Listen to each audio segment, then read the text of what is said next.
A seguir, Hora da Notícia.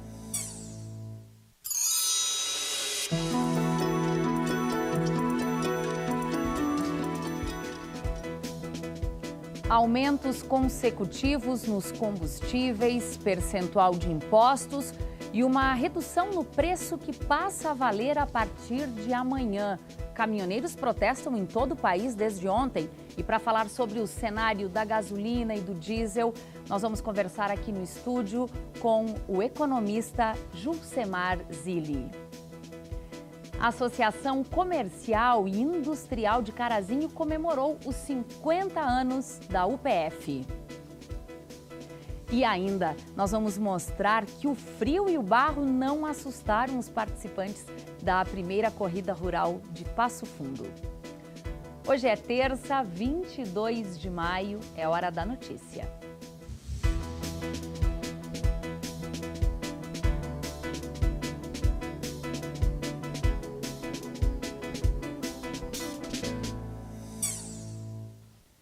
Os 50 anos da UPF já foram comemorados ontem em Carazinho. Conhecer projetos, iniciativas e resultados de instituições e pessoas que trabalham para melhorar a vida em comunidade. Essa é a proposta do Ideias na Mesa, uma atividade da Associação Comercial de Carazinho que acontece todas as segundas-feiras, uma segunda-feira do mês. E a atividade deste mês foi com a UPF. Foi com o talento do cantor Pedro Frank que teve início a reunião almoço na sede da SIC em Carazinho.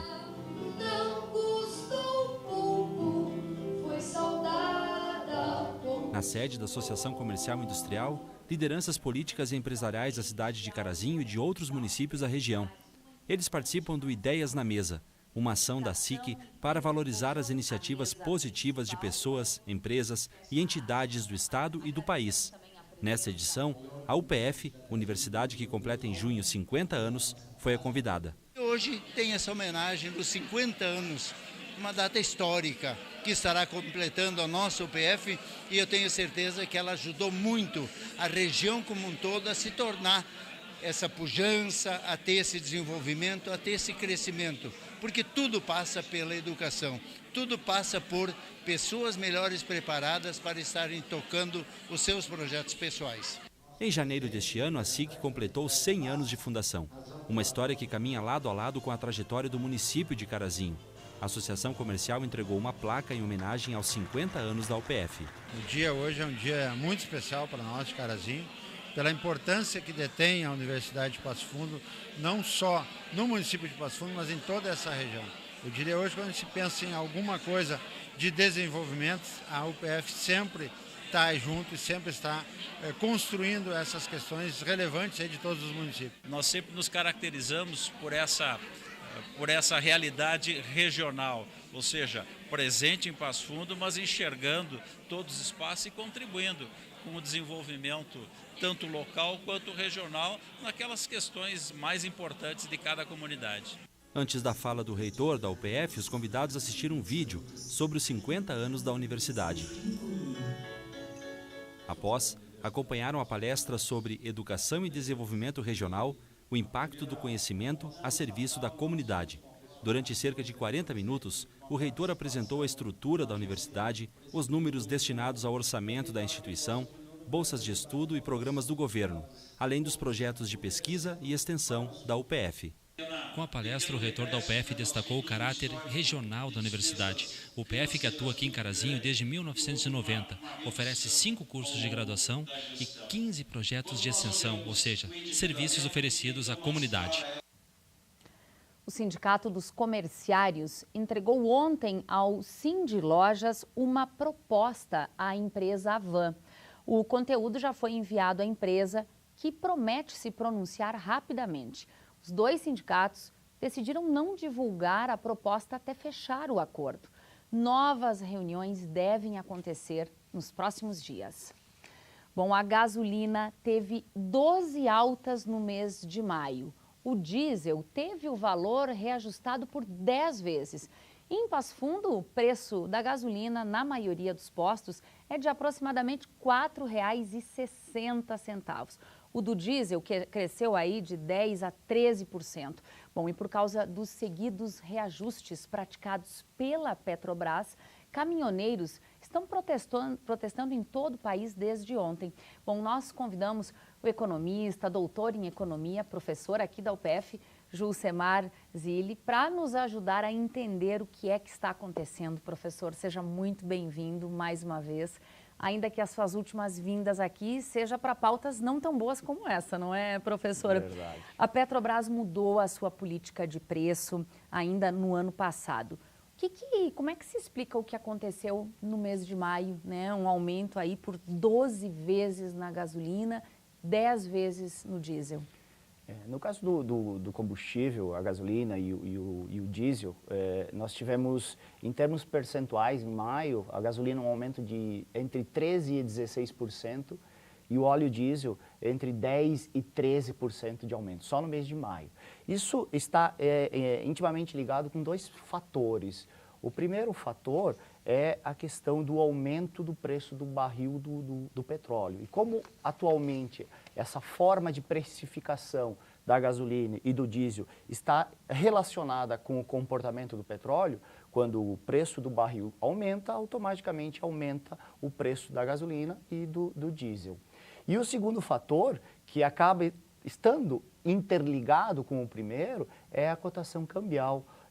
Hoje, ou melhor, nos últimos dias, nas últimas semanas, nós tivemos uma desvalorização do real, onde o real chegou a R$ 3,74 para cada dólar. Né? Então, isso, a partir do momento que ocorre essa elevação no preço do dólar, o produto importado, no caso o petróleo, ele entra aqui no Brasil muito mais caro.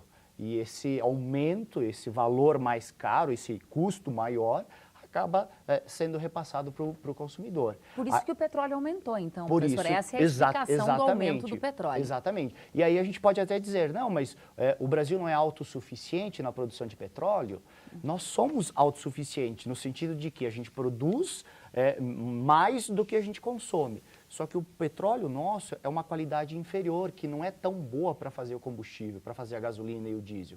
Nós precisamos importar o petróleo que tem essa qualidade, né? E aí, automaticamente, o preço dos combustíveis para o consumidor, para o empresário, acaba se elevando. Professor, então, em resumo, para ficar bem didático, toda vez que o real desvaloriza em relação ao dólar, há um aumento no valor do petróleo, o nosso petróleo não é o ideal para o combustível, está dado o problema, o preço vai aumentar. É assim que se faz a composição do preço da gasolina e do diesel? Sim, atualmente sim. E associado a isso ainda nós temos a carga tributária, né? O combustível ele tem uma carga tributária elevada, né? E isso acaba gerando uma diferença significativa. A gente pode às vezes comparar, né? O Brasil vende combustível para o Paraguai. E para o Paraguai o combustível chega lá a R$ 2,50, né? E para nós ele chega a R$ 4,60. Então essa diferença ela está também bastante ligada ao fato da carga tributária que incide sobre o combustível brasileiro. Os produtos vão aumentar o valor, o seu preço para o consumidor, professor, com todas essas altas? Então, olha como é importante, inclusive, esse movimento que os caminhoneiros estão fazendo atualmente, né? A gente falava e a gente percebe que o aumento do preço dos combustíveis parecia que não estava afetando o preço do produto final. Tanto é que a inflação ela está entre 2,5% e 3% ao ano. Então se questionava como que os combustíveis aumentam e a inflação continua nesse patamar. A resposta está nesse movimento, porque a partir do momento que aumentava o custo do diesel, por exemplo, e a agroindústria não repassava não aumentava o valor do frete ao transportador, o transportador acabava absorvendo todo esse aumento. Alguém precisava pagar a conta. Exato. E não era repassado integralmente esse aumento para o preço do produto final.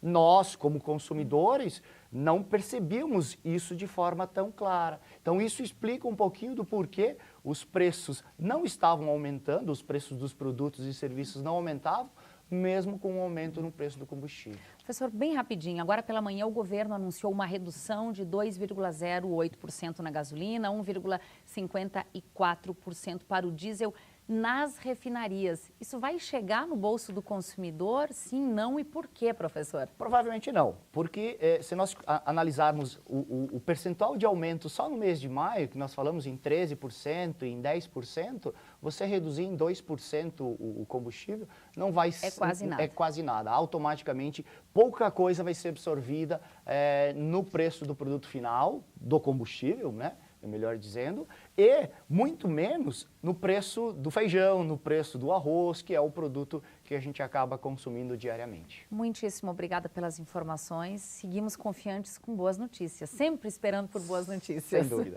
Obrigada, Prazer, professor. Prazer. Bom, olha, pode não parecer, mas a legislação que defende os direitos dos consumidores, ela é muito recente. Aqui no Brasil, a lei que rege essas questões entrou em vigor só no início dos anos 90. Bom, e a pessoa que ajudou a construir esse processo esteve aqui na UPF numa palestra para estudantes de direito. É o advogado e professor Mário Frota. As 3 palestras tratam de diferentes olhares sobre o mesmo assunto. O direito do consumidor é o foco, mas com ele chegam outras demandas, como as relações entre empresas, os impactos e a educação para o consumo. Segundo o Frota, a atual crise que se vê em todos os países do mundo fez com que o direito ao consumidor perdesse força e efetividade. E no Brasil, isso é ainda maior. Por mês, contra a distribuidora de energia elétrica no Rio de Janeiro, 6.000 processos entrados por mês. Isso reflete bem a situação com que se confrontam os consumidores e as instâncias de resolução de litígios que se veem imersas numa conflitualidade sem limite. Isso é preocupante a todas as luzes, porque as empresas espezinham os direitos dos consumidores de uma forma sobranceira, pesporrante, arrogante, e os consumidores continuam muitas vezes, como nós usamos dizer em Portugal, sós, no mato e sem cachorro. O encontro é uma promoção da Faculdade de Direito por meio do programa de pós-graduação e do Balcão do Consumidor. Bom, para você que deseja ser aluno da UPF, está aberto o período para solicitar o ingresso especial. O pedido pode ser feito por aquele aluno que está fazendo a graduação em uma outra instituição, também por quem já fez uma graduação na UPF e pretende cursar outra por meio do reingresso, ou até mesmo por quem está com o curso trancado aqui na universidade. Bom, esse pedido para o ingresso especial, ele deve ser feito pelo site upf.br. Depois do intervalo, nós vamos mostrar que o frio e o barro não assustaram os participantes da primeira corrida rural de Passo Fundo. Nós já voltamos.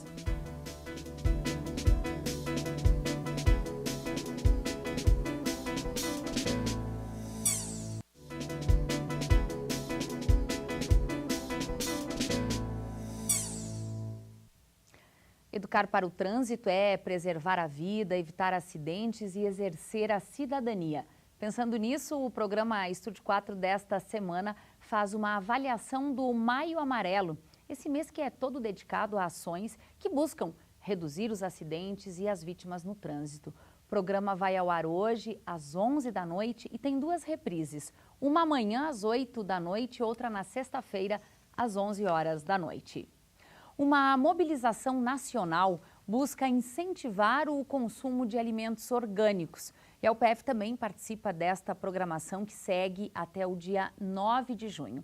Uma das atividades acontece hoje, junto com a Feira Ecológica aqui na universidade. Uma ação realizada pelo curso de nutrição que mostra os 10 passos para a alimentação saudável. E aí eles falam sobre gorduras, açúcares, também sobre o sódio presente nos alimentos ultraprocessados. Já o Núcleo de Estudos em Agroecologia está realizando a oficina de preparação de micro-organismos eficientes e também tem uma exposição itinerante. Bom, a Feira Ecológica da UPF é em frente ao Centro de Convivência e fica até às 3 horas da tarde.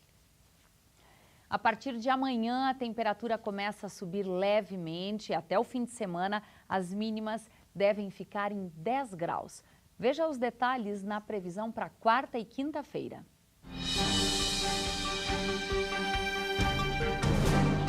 A previsão do tempo para quarta-feira em Passo Fundo é de sol durante todo o dia e temperaturas baixas. Pela manhã, o dia começa com 6 graus e próximo à noite chega no máximo aos 14.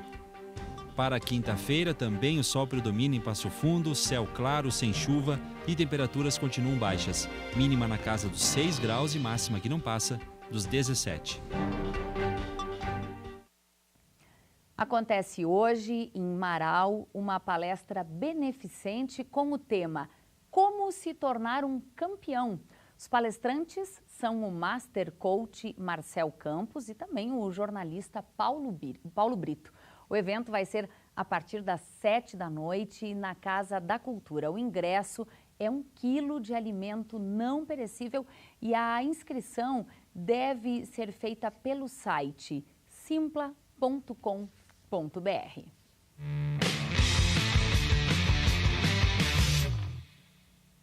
O judoca Daniel Paulo dos Passos da Silva, que conta com o apoio da UPF, ficou em 3º lugar no Campeonato Brasileiro Sub-21. A competição aconteceu no último final de semana no Centro Pan-Americano de Judô em Lauro de Freitas, na Bahia. O atleta da UPF, Thiago Pérez, participou da 13ª Papa Corrida, que aconteceu em Lajeado. A competição foi uma etapa válida pelo Campeonato Brasileiro de Corrida de Aventura e contou com mais de 100 atletas inscritos. Thiago ficou em 6º lugar em aproximadamente 21 horas de prova. E a equipe Arranca, representante aí master da Associação Basquetebol de Passo Fundo, participou de mais uma etapa da Copa RS Ney Breitman de basquetebol em Porto Alegre. Das 2 partidas, a equipe teve uma derrota e uma vitória. O número de praticantes de corrida de rua aumentou consideravelmente nos últimos anos em Passo Fundo.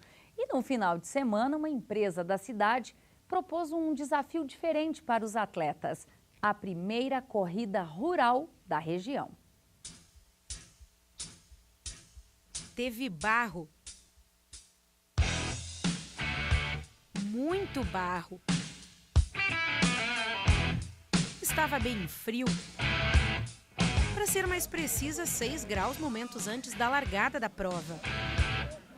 Mas isso não foi empecilho para 350 corajosos que, além de correr, aproveitaram para respirar um ar diferente na zona rural de Passo Fundo.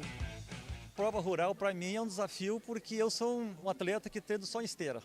Eu não corro assim em estrada de chão ou, de repente, nas provas de asfalto, eu costumo participar todas elas, né? Essa vai ser um desafio para mim. Para mim está sendo um desafio. Essa rural é a primeira, é diferente, né? Então está sendo uma aventura, muito gostoso. E não é à toa essa preocupação comum entre os atletas, afinal, essa é a primeira prova nesse formato na região.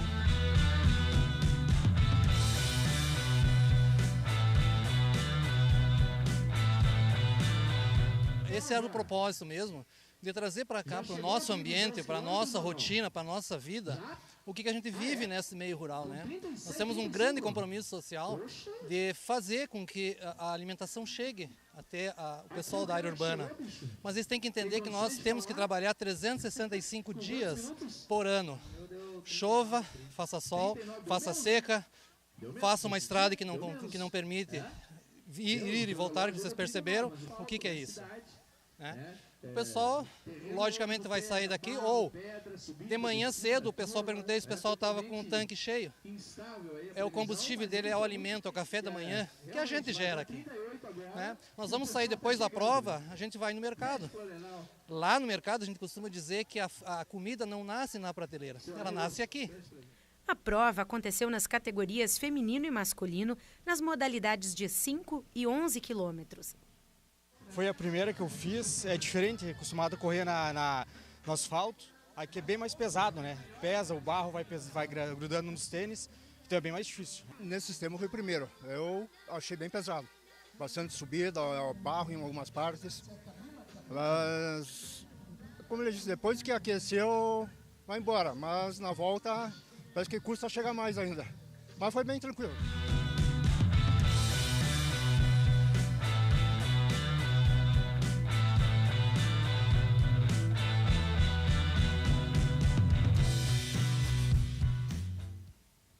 E a atleta Karen Bruneto, apoiada aqui pela UPF, foi a campeã do primeiro circuito Fert System de corrida rural. Essas foram as informações de hoje. E você pode conferir também a página da UPF TV no Facebook. Obrigada pela sua companhia. A gente volta amanhã ao vivo, ao 12h30. Até lá.